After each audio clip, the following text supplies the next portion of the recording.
So this week, we are getting into coding procedures. We are going to be creating our own functions and executing them. And we are also going to create something called triggers. So you're going to read through chapter 15 in the book and then go through the lecture demo. And the stored procedures, user-defined functions, and triggers are all considered to be database objects, which means they are stored with the database. They are all created using DDL statements. And that would be the create statement. If you want to delete them, you have to use drop. Okay, the same commands that we use to create tables and views, we use them to create these objects as well. There are differences between the procedures, user-defined functions, and triggers.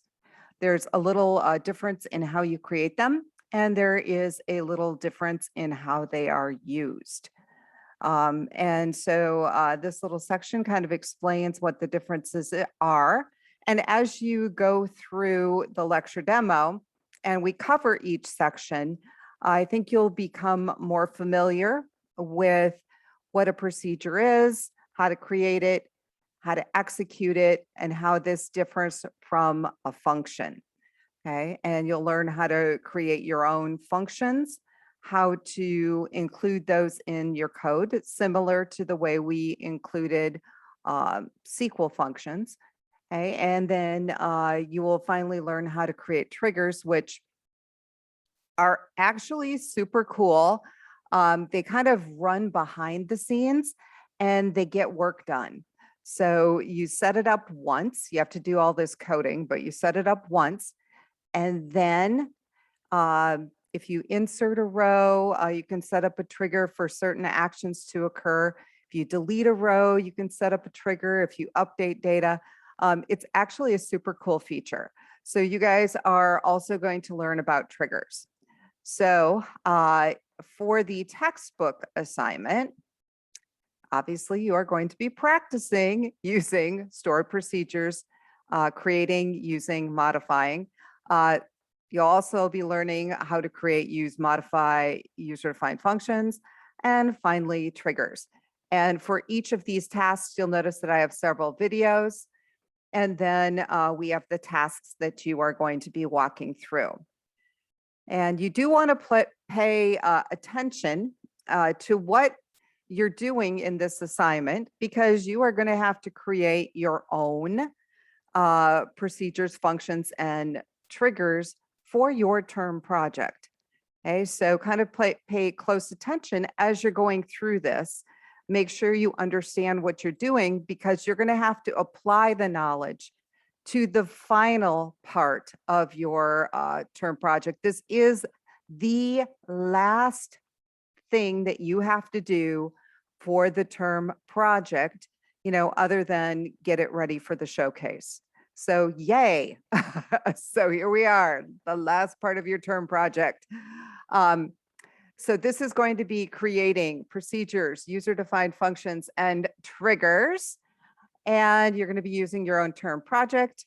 I have an example here of what I did in my fictional bakery.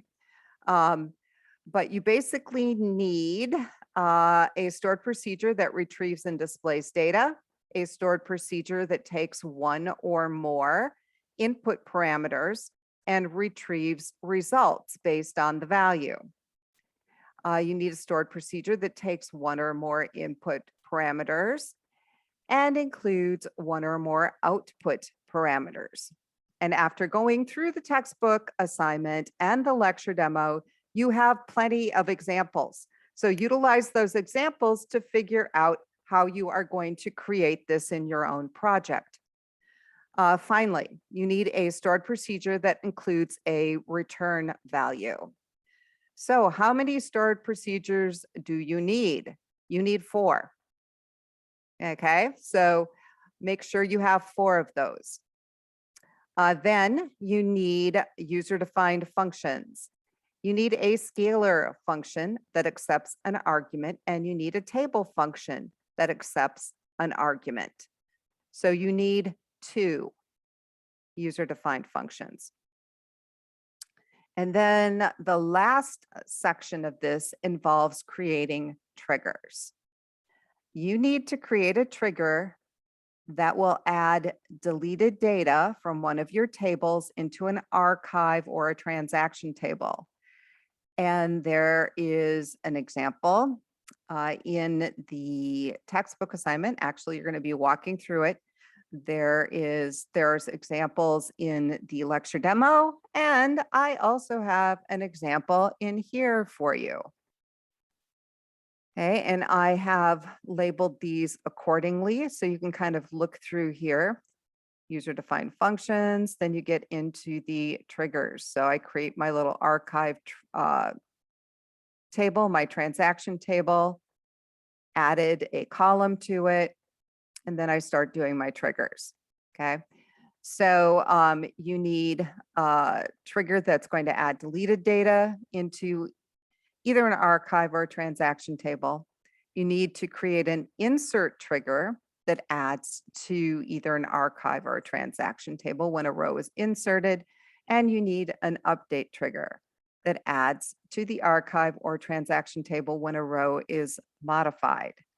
Now, this will be 100 times easier if you guys pick a table that doesn't have a bunch of foreign keys. Okay, so I would do, if you have a customer table or, a zip code table or, something very basic, I would do that type of table. Okay, and that would be my helpful hint of the day. And you can see that I actually did it on customers. Okay, and so you can kind of see what my triggers look like here.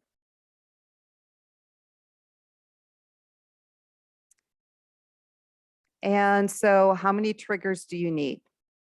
You need one for deletions, you need one for insertions, and you need one for updates. So that is 3.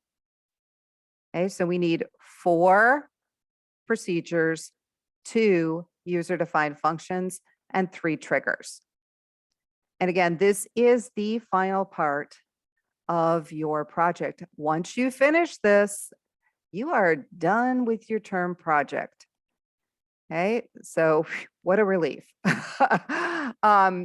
You will notice that I did include lots and lots of resources down here because this triggers, procedures, functions can be confusing to people.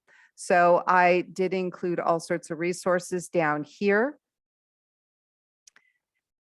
And that's pretty much all we are going to be working on this week, which is quite a bit. If you run into problems with your, especially with the milestone, please reach out. You can actually come into my office hours, share your screen, and I can help you. I would rather have you do that than just submit it to the Dropbox incorrect because you're going to need to fix this. So stop by the office hours or set up an appointment with me and we can get it done right. Have a great week.